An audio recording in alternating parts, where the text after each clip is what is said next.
Hey, good day to you. I'm Carl Falk. This is the Falkin Around podcast. Hope you're having a good week. Hope you're staying warm. It is winter, and we are reminded daily by the snow and the cold that it's still winter. Last week was Groundhog's Day. That little bastard saw his shadow. We got 6 more weeks of this crap. Yeah, it's about the time of year I usually head south to play a little golf, but thank you, COVID. Not happening this year, but happy to be sitting in talking some Super Bowl and Syracuse hoops and a few other topics with you as well.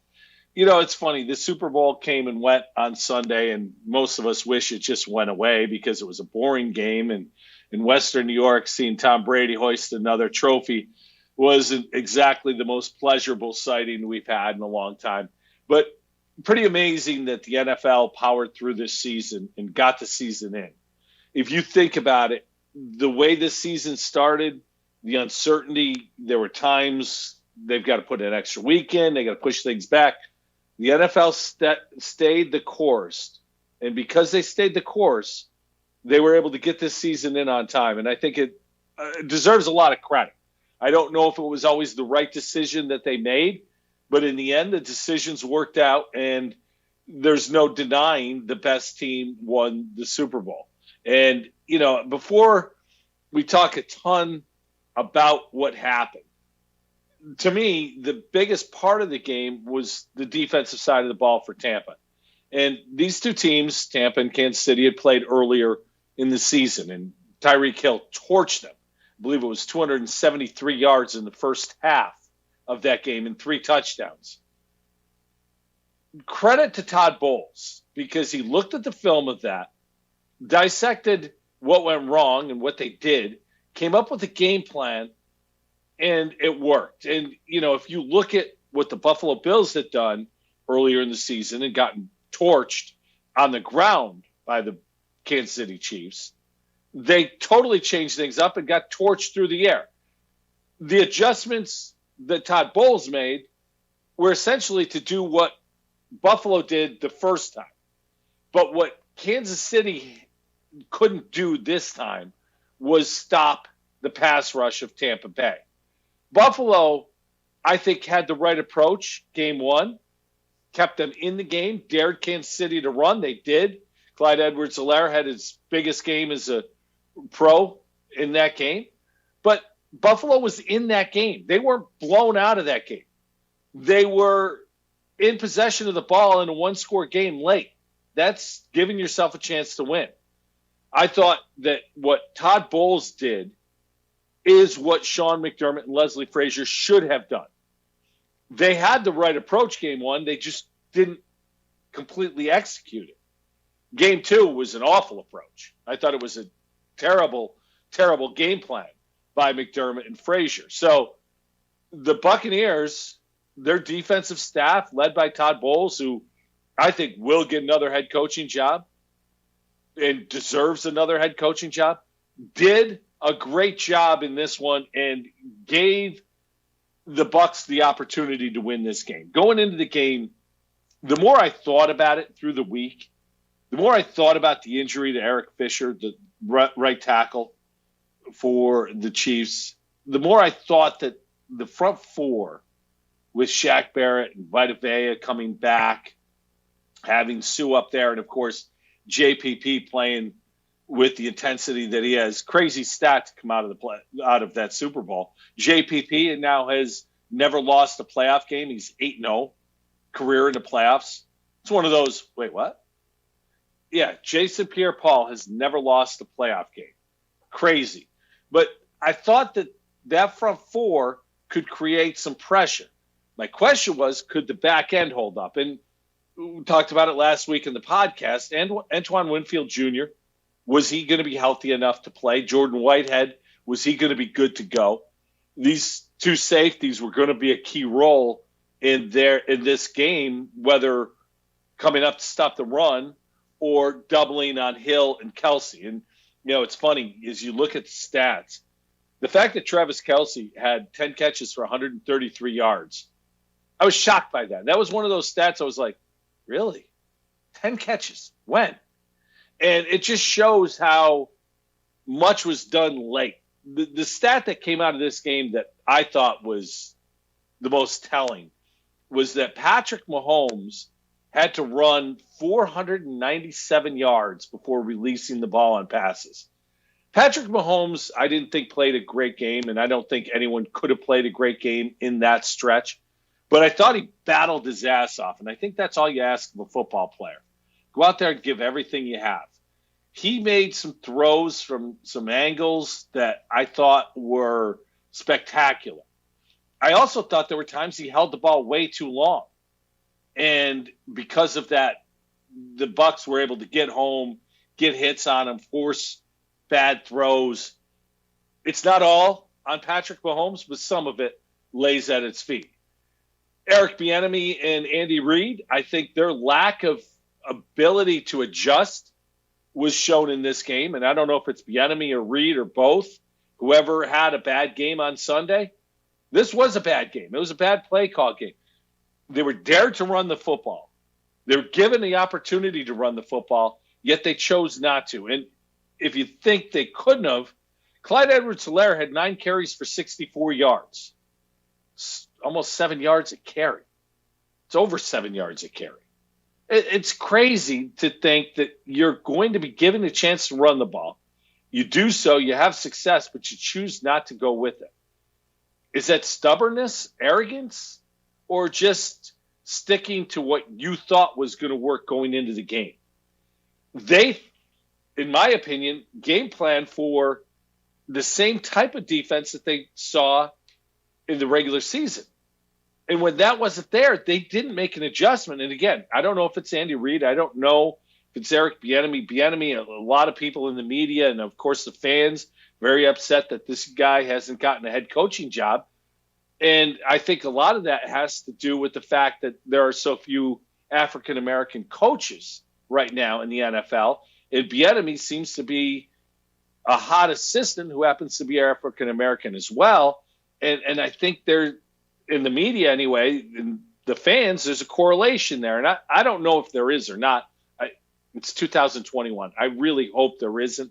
I hope we're beyond looking at the color of a man's skin when it comes to evaluating his qualifications for a job. I do know that Bieniemy has some stuff in his past that's going to make it a little sticky when he gets hired, and I think he will get hired. But this game didn't do him any favors. As a matter of fact, the African-American offensive coordinator for the Tampa Bay Buccaneers, Byron Leftwich, had a much better game, in my opinion, than Bieniemy did. And I know one game doesn't mean anything, but I think Leftwich has been very undervalued for the job that he has done through this year.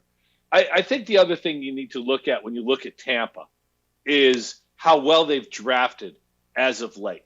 Their first-round pick this year was Tristan Wirfs, who started day one at right tackle. I think he missed like 5 plays all year or something crazy like that, allowed 1 sack. He's just been a rock at right tackle. He was the 13th overall pick. He wasn't even the first tackle taken in the draft. It just shows how good Jason Light has been evaluating talent to get this guy a plug-and-play right tackle to protect Brady. Antoine Winfield Jr., who's just been a phenomenal safety in his rookie year, was the 2nd pick this year. Look at the year 2019 draft. Devin White goes number 1. The best player on the field Sunday was Devin White. The MVP of that game should not have been Tom Brady. It should have been Devin White. And you look further down, Vita Vea, who came back, was a big factor in this game, was the number 1 pick in 2018. Ronald Jones was the 2nd pick. And I think it's important to add on to this that in the last 3 drafts, there have been 5 players in the secondary selected in the first 3 rounds by the Tampa Bay Buccaneers. We talk about the defensive line, and rightly so, they were great, but the coverage was there as well. Defensive line can only do so much. And if you're a Bills fan and you're watching this game, I don't know that you can bring in a pass rusher that's going to bring the desired effect. But I do know if you go out and get another corner who's the equal of Tre'Davious White or maybe close to Tre'Davious White, that makes that secondary that much better. coverage can equal sacks as well. And I think that's something teams are always looking for the edge rusher. They're hard to find. There aren't many out there. But you certainly can go get corners and improve your secondary play. And I think if I'm Brandon Beane, that's where I'm looking. I've talked now probably about 10 minutes about the Super Bowl, and I barely mentioned Tom Brady. I guess now is where I have to get into that. Brady got the MVP, and of course he's going to. At 58 years old, when you win a Super Bowl, you deserve the MVP. Brady played a good game. He wasn't spectacular. He's 21-29, 201 yards, 3 touchdowns. He was in control of the game. And that's where I think the greatness of Brady, you see sometimes with a throw, but oftentimes you see it here with the management ability. Once the lead came, to me, there was no doubt this game was going to be closed out by Brady. They got ahead, and they were doing the right things offensively and continued to do the right things defensively. I thought that Brady was in control of this game, but the running game was a huge part of it as well. Leonard Fournette, 89 yards on the ground and a touchdown. Ronald Jones, 61 yards. They combined 28 carries for 150 yards. That's huge. You're going to run the ball against Kansas City for that type of success. That means Patrick Mahomes isn't on the field. That means Tyreek Hill, Travis Kelce aren't beating you with wide open plays. I've talked about it all year that I didn't think Brady was the key to the Bucs' success offensively. I thought it was the running game. When Ronald Jones went out, they struggled a little bit late. Came back, and in the playoffs, you saw a different Leonard Fournette. I don't know where Fournette goes from here, but he was a much different back in the playoffs than he was during the regular season. A lot more motivation, I believe. And, I don't know if that makes a team want to sign him or not want to sign him. But I know that there's something there for Fournette. And if he goes somewhere, and, there are teams that could use running backs, he goes somewhere and he gets in the right situation, I think he could be a very effective player. He certainly wasn't for St. Doug Marrone down in Jacksonville, but I think he can be going forward. Gronk was big in this game, not only in the passing game, but in the running game, being able to block. And I don't know if Gronk comes back. He looked old at times this year, but as the season went on, it seemed to settle in where he got a little more comfortable with the way things were, and they got a little more comfortable with him. I still think the best option for the tight end position for Tampa is Cameron Brate. But what Gronk does is something very important, and there's going to be games where Gronk turns it up, and he did on Sunday. 2 touchdowns. He had 6 catches. It was great to see that. If I had told you that Tampa was going to win this game with Mike Evans having 1 catch for 31 yards, Curtis Godwin having 2 catches for 9 yards, would you have thought I was crazy? Antonio Brown catches 5 balls, but not many yards, but he gets a touchdown, and he's still a piece of crap. And let's not forget that. You mentioned Antonio Brown's greatness. That's fine. Mention that he's a piece of crap as a human being as well. It's just one of those things with this team that there were a lot of answers, but the reality is the answers were up front.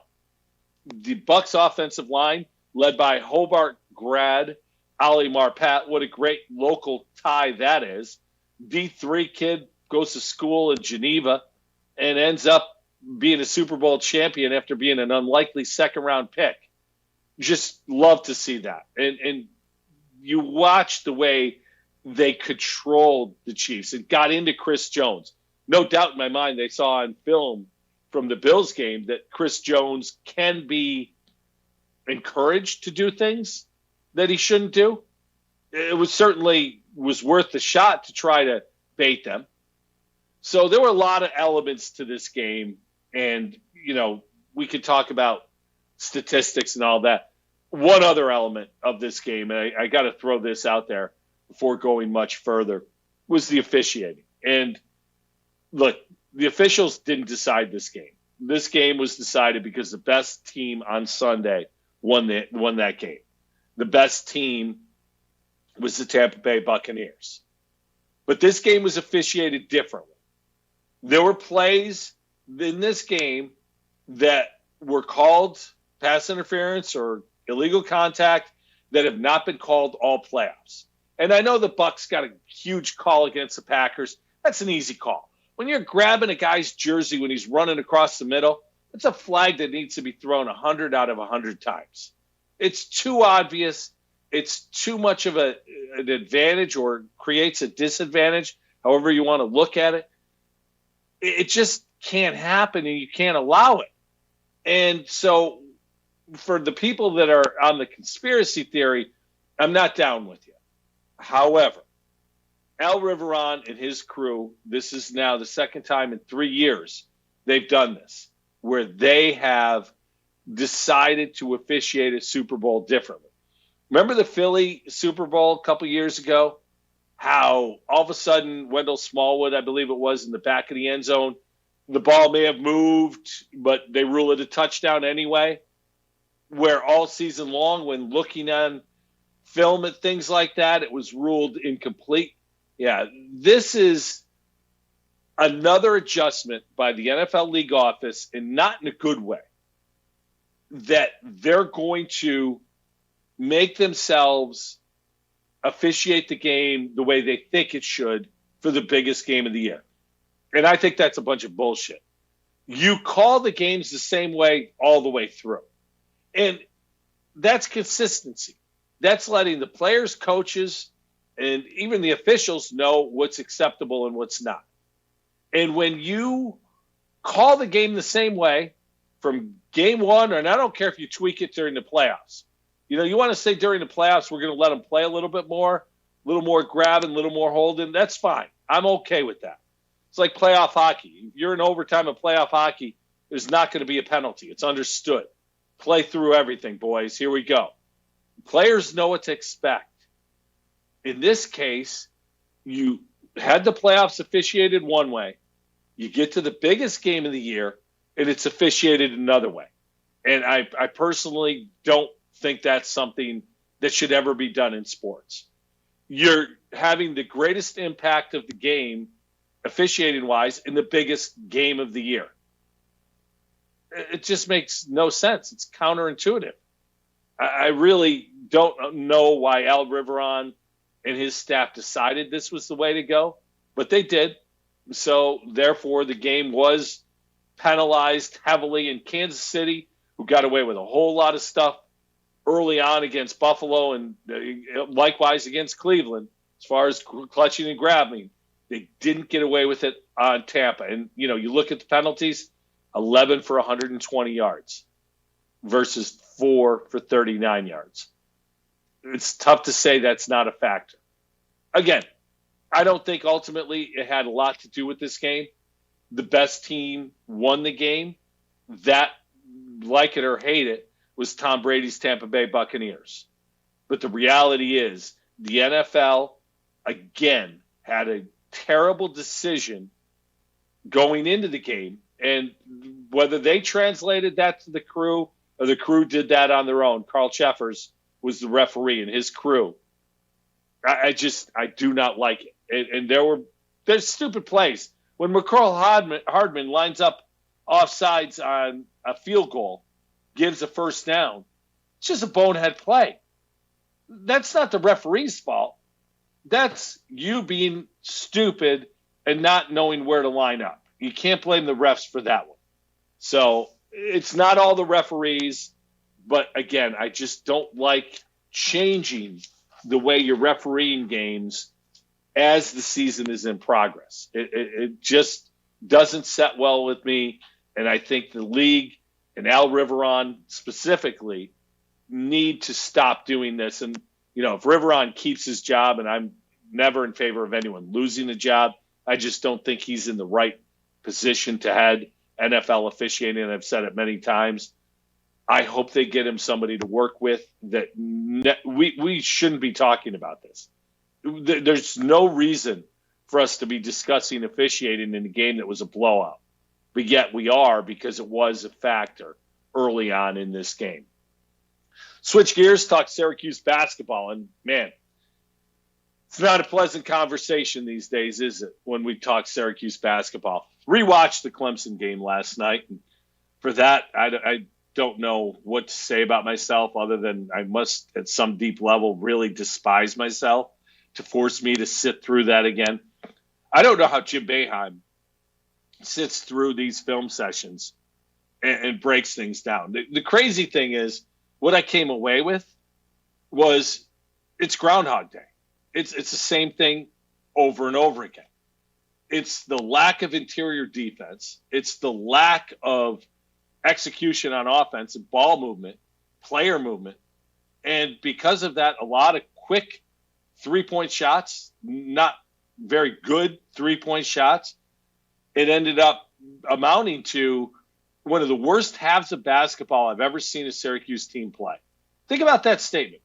I've been watching this team since the mid-'70s. That's a long time, and I know it means I'm old as dirt. But when we're talking 45-plus years of watching this team play, I don't know if I've ever seen a worse half of basketball when you take everything into account in the first half against Clemson. Syracuse made 3 more field goals than you and I did in the first half. 3 total field goals in the first half. They shot 12%. They were 3 for 25. The game got off to a good start because Buddy Boeheim knocked down a wide-open 3, and I'm thinking, okay, here we go. Buddy's out of his slump. Yeah, no, Buddy's a problem. A couple of years ago, college basketball decided to move the three-point line back. I think it went from 20 feet 9 inches to 21 feet 6 inches, if I'm not mistaken. The extra 15 inches that moved the line out, in my opinion, was going to have an effect on the way Syracuse plays defense, the vaunted 2-3 zone, because you generally have to guard the three-point line. Well, a couple things have happened now. With the three-point line being moved back, players are now shooting the ball from deeper than they ever have. You routinely see guys shoot jumpers from 3 feet beyond the arc. The arc is not there. You don't often see a guy with his toe on the line because they generally are a foot or two behind the line. In a zone defense, if you're playing offense against it, the first thing you want to do is spread out that defense. Well, naturally, if you have 3 guys on the wing and at the top of the key at the three-point line, that defense is more spread out now than it's ever been. Syracuse hasn't been able to adjust to that for a couple reasons. One, they haven't had Barama Sidibe all season long. Marek Dolezaj, who's not the long athletic center that Syracuse usually has in the middle of their zone, is trying his best, but you're routinely seeing the middle of the zone. Everyone talks about it every game you watch. Get the ball offensively to the ACC logo, just below the free throw line. It's wide open every time because the guards now are pushed out further. So there's more space behind them to dump that ball to the ACC logo, which brings Marek, the center man in the 2-3, up, which leaves the low box wide open because if the wing defenders don't get out on the shooters, you're giving up a 3. So they're extended as well. I actually think Syracuse has played better defense this year and given themselves a better chance to win when they've gone to a full court pressure.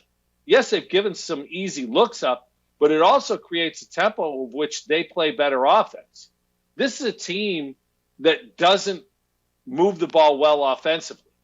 They're not an assist-driven team.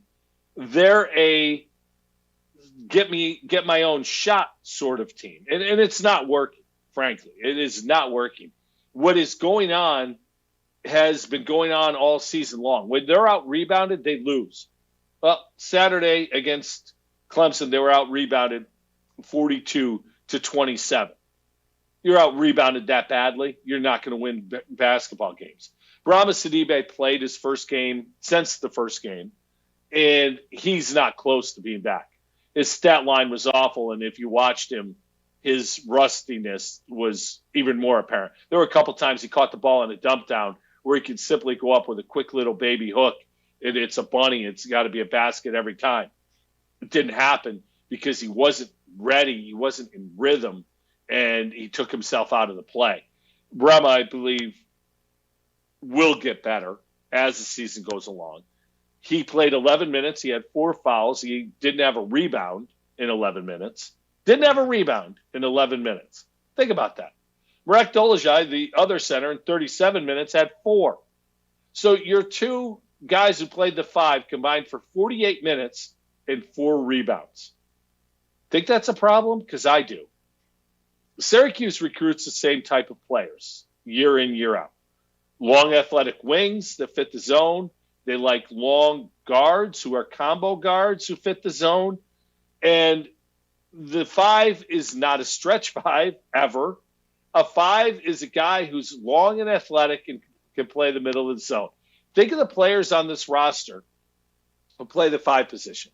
Marek, who's playing out of position, so I want to go easy on him.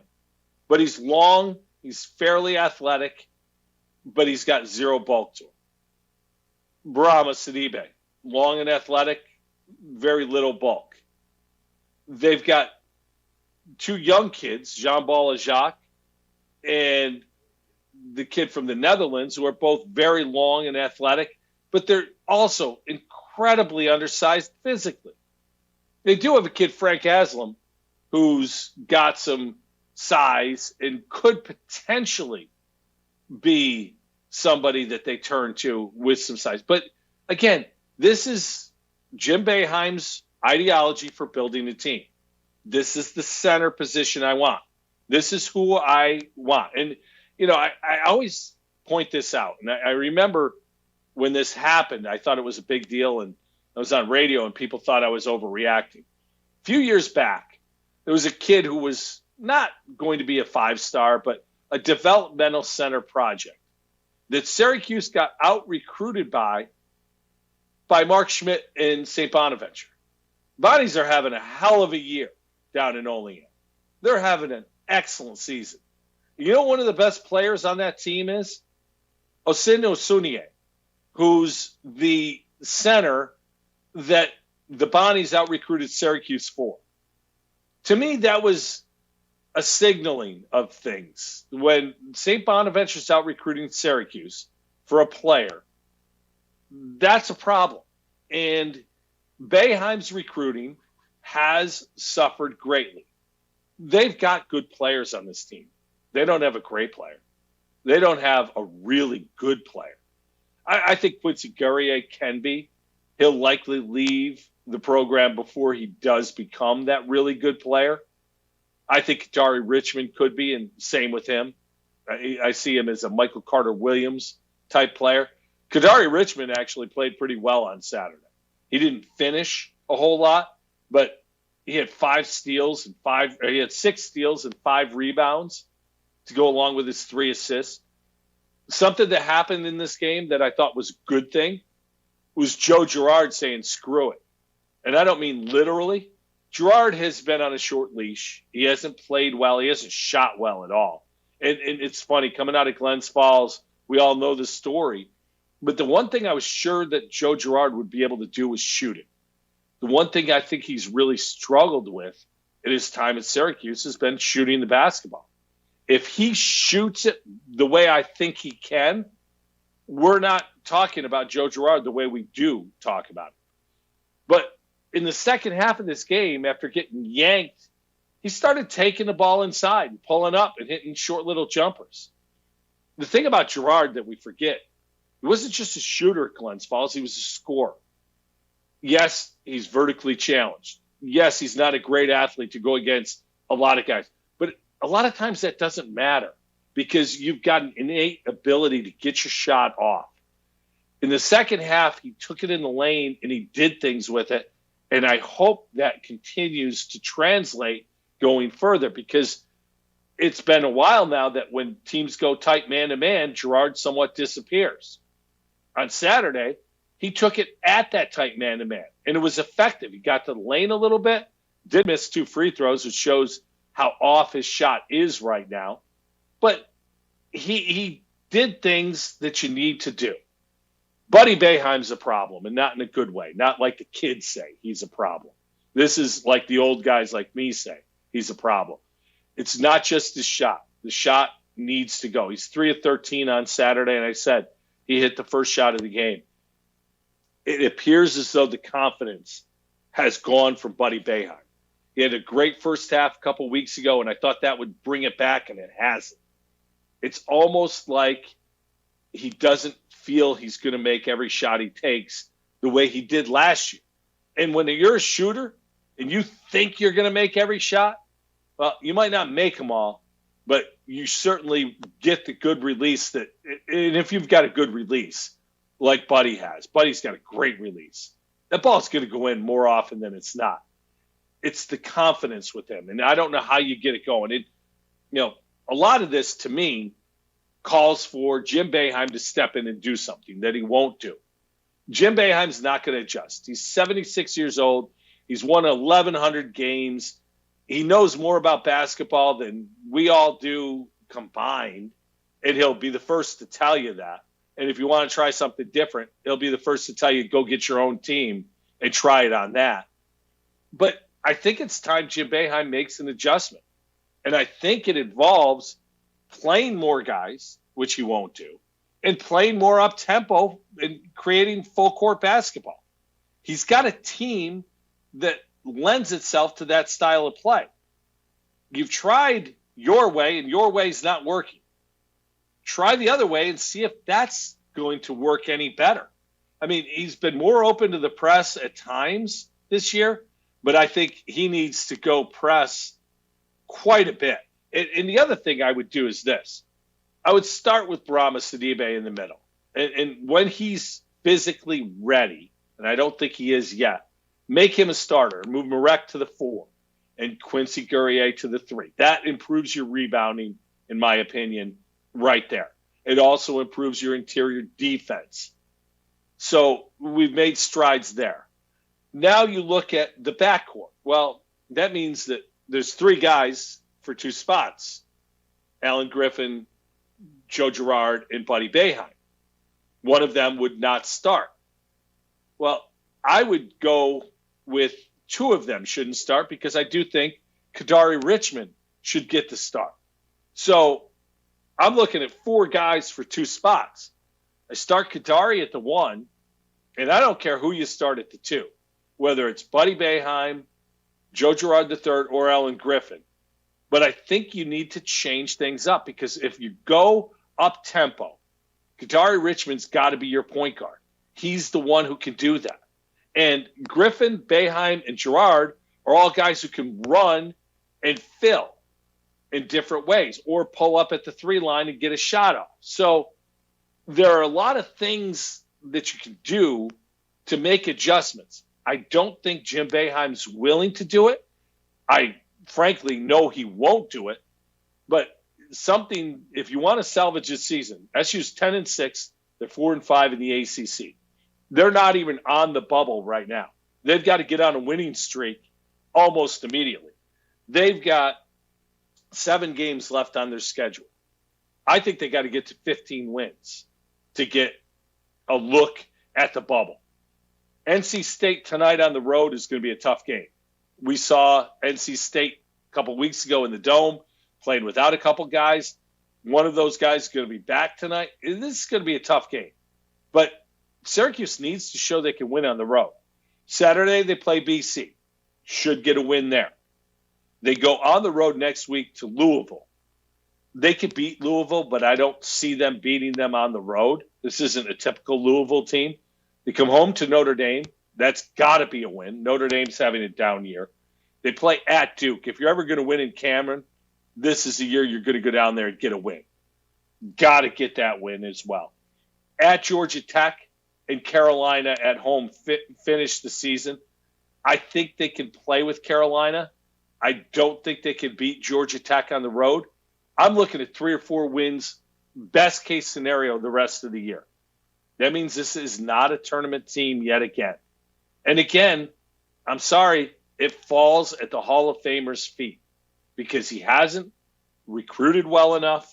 He hasn't made any adjustments. This team's good enough to win 15 games in this season. And look, I'm not drawing judgment on only this season. This is a trend. This is a trend that's gone on now for the last 10 years, that Syracuse has slipped recruiting-wise. They haven't done the job on the floor and live on the bubble year in, year out. What changes? What's the definition of insanity? Trying the same thing over and over again, expecting a different result? That's what Syracuse basketball has become. Definition of insanity. Something's got to give. I don't want to see Jim Boeheim walk out the door because I don't know what will remain when he does, but I think the time is here. I really think the time has come for Jim Boeheim to go bye-bye. And it's sad because it's a guy I admire, I like a lot. I think he is one of the best college basketball coaches in the history of the game. I just think we all have an expiration date, and his has finally come up. And he outlasted that expiration date a lot longer than anybody else would have. So that's my Syracuse basketball eulogy for the week. Major League Baseball, big signing this week. Trevor Bauer spurs the Mets to go to the Dodgers. And, as a Mets fan, I was very much hoping Trevor Bauer would be a Met. Jake DeGrom, Trevor Bauer, Marcus Stroman. It's really nice 1, 2, 3. You've got Carlos Carrasco in the mix. Eventually get Noah Syndergaard back. It's strong. It's a strong rotation. I thought that would be great. But when you sign a free agent, you better be sure he's the right guy. When you pay big money, you better be sure it's the right guy getting them in the right situation. And Trevor Bauer's $85 million first 2 years, to me, are problematic not only for the Dodgers, but for baseball. This guy's got an opt-out after year one where he gets $40 million. He won't do it because he's going to get $42 million $45 million in year two, and has an opt-out then too. Those $40 millions are about the same as a couple teams' payrolls in Major League Baseball. And you can't tell me that's good for the game. It's terrible for the game. The Dodgers are loaded. Clayton Kershaw, obviously, always going to be the head of that rotation. Then you bring about Julio Urias, who's just been great, developing into what the Dodgers thought when they brought him up as a 19-year-old. Tony Gonsolin was great last year. An 8.36 whip. Walker Buehler is as good a young pitcher as you'll find in the game. Even Dustin May is really, really good. This is a deep rotation. This is a team that won the World Series in large part because of their rotation last year. They've got obviously great hitting as well. You had Mookie Betts to Bellinger and Seager and those guys. You've got something going. But when Major League Baseball has, 3 or 4 teams trying to make a run at it, the Dodgers, they don't care about the luxury tax. They're going to spend money. The Mets have shown that they're going to try and spend money this offseason. The Padres have been aggressive making moves. The Braves do what the Braves do. They make smart moves year in, year out. But the bulk of Major League Baseball is trying to get out from under contracts. And I just don't think it's good for the game. But then again, why would you care about the game? Why would you care about Major League Baseball? I mean, we just found out yesterday that Major League Baseball this year is going to have 7-inning doubleheaders, and we're going to start extra inning games with a guy on second again, which is absolutely ridiculous. But we can't decide on whether or not there should be expanded playoffs or the designated hitter rule. As of now, both are off the table. Spring training starts a week from tomorrow, I believe, players report. And you don't know officially if there's not going to be a DH. If you're going to have a DH, you build your roster one way. If you don't, you build another way. Yet here we are a week ahead of spring training, and nobody knows for sure whether or not there's going to be a designated hitter in the National League this year. They're saying no, but the extended playoffs, MLBPA has said no to that. I do believe there's some wiggle room on both of these issues. It's just crazy to me that we're heading full steam into this season with the thought of playing 162 games And yet Major League Baseball doesn't know what it's doing. And again, there's no competitive balance in this league whatsoever. The Pirates are giving away. I used to refer, when I was doing my radio show, is the Pirates as being like a team like Target is a store. You go to Target, you can buy, new socks, or you could buy something to cook in, or you could buy a pair of sunglasses or a TV. Whatever you want, Target has it. That's what it's like shopping with the Pirates. What do you need, a catcher? Yeah, we got a good backup young catcher. You can have him. Oh, you need a pitcher, Jameson Taillon. Yeah, take him. He was really good a couple years ago. Yeah, it's just bizarre. And yet then you've got the Dodgers. They're going to spend about 7 times what the Pirates spend this year in payroll. Do you think that's competitive balance? Do we even pretend to care about the lack of competitive balance in baseball? Rob Manfred doesn't care. I guess why should we? It's just every week I get ready to do this podcast and I look at what's going on with Rob Manfred and with baseball, and I just get frustrated because it's lack of leadership and poor decision making, and it's continuing to compound itself in a way that's not good. Oh, speaking of lack of leadership and poor decision making, switch to hockey real quick, huh? How about the Sabres? We're up to now 9 people in the Sabres organization who have COVID. Dylan Cousins, Taylor Hall, Curtis Lazar, Casey Middlestat, Tobias Reedier, Rasmus Dahlin, Jake McKay, Brandon Montour, and Rasmus Ristolainen. And let's not forget Ralph Kruger, the coach, also has the COVID. This stems from a game against the Devils about a week and a half ago, where the Devils thought that they might have a guy be positive, but the NHL ordered them to play the game anyway. The Devils are shut down. The Sabres are shut down. The officials, the referees from that game, a couple of the linesmen got COVID. They're shut down. It's just a joke how this happened. Have you not been paying attention to what goes on? And, the scary thing to me about this is evidence that on ice transmissions happen, on field, on ice, on court. Tie-in high school basketball started this week in New York State. I truly hope there isn't a situation like this. Because, again, I don't particularly worry about the kids as much. You don't want anyone to get COVID. But if a kid gets COVID, 99.9% of the time, they're fine long term. The problem is they're bringing it home to their parents or their grandparents or somebody else who may have a pre-existing condition. And it's dangerous, and it's a scary, scary situation. So I don't like that the NHL just blatantly ruined their opportunity for this. I think this is just blatant disregard for the rules. They thought they'd get away with it. They did not. Now they're getting slapped, and the Sabres are on pause for a long, long time. So the NHL, Gary Bettman, the clown show that is Gary Bettman, year in, year out, does something to remind us he's the worst leader in sports. And we have now further evidence of why that is.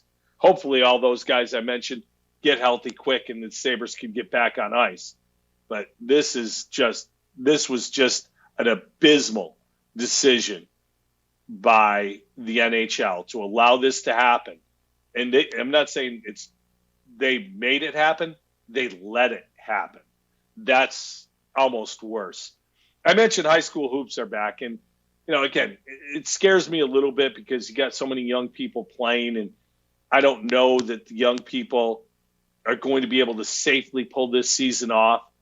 But there are a couple more elements, safety-wise, that scare me. One is you've got a situation where you had a week of practice, and then you're into games. Now, I know there were underground leagues in high school where guys were playing competitively in these leagues, and so the players should be in pretty good shape.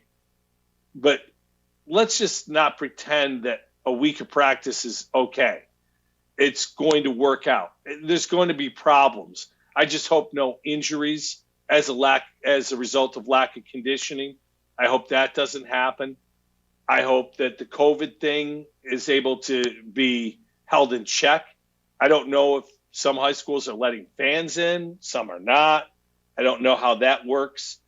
But you've got a month worth of games, a compressed season. The only thing I'm glad about with high school sports starting is the kids get a chance to play. If you were a senior or junior who got ripped off of an ending of a season last year and would have missed your season, I'm glad you get a chance.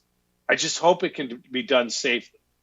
This is another thing, is a guy who used to referee high school basketball for a long time. I don't think there are enough referees this year.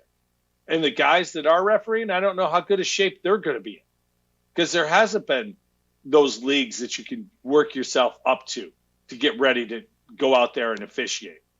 And it's a different thing. I hope there's enough refs. I hope the refs are healthy, and I hope they're doing a good job, because, again, that plays into player safety, something that's really, really important. So while I applaud the state for giving the kids a chance, I hope it's the right decision. I hope the decision was made for the right reason. And I hope that they pull this off in a way like we talked about at the top of the show, with the Super Bowl pulling, or with the NFL pulling off their season, getting all the way to the Super Bowl. I hope that the numbers being down locally are going to allow the basketball season to continue without a hitch. So I wish the best for Section 5 and high school basketball and all the student athletes in the area. Glad they're getting a chance to play. They deserve the chance. They're getting the chance. I just hope it's safe and they're doing it for the right decision. That's all for this week. Thanks for listening, everybody. Have a great week. We'll talk again next week on Falkin Around. I'm Carl Falk. Thank you.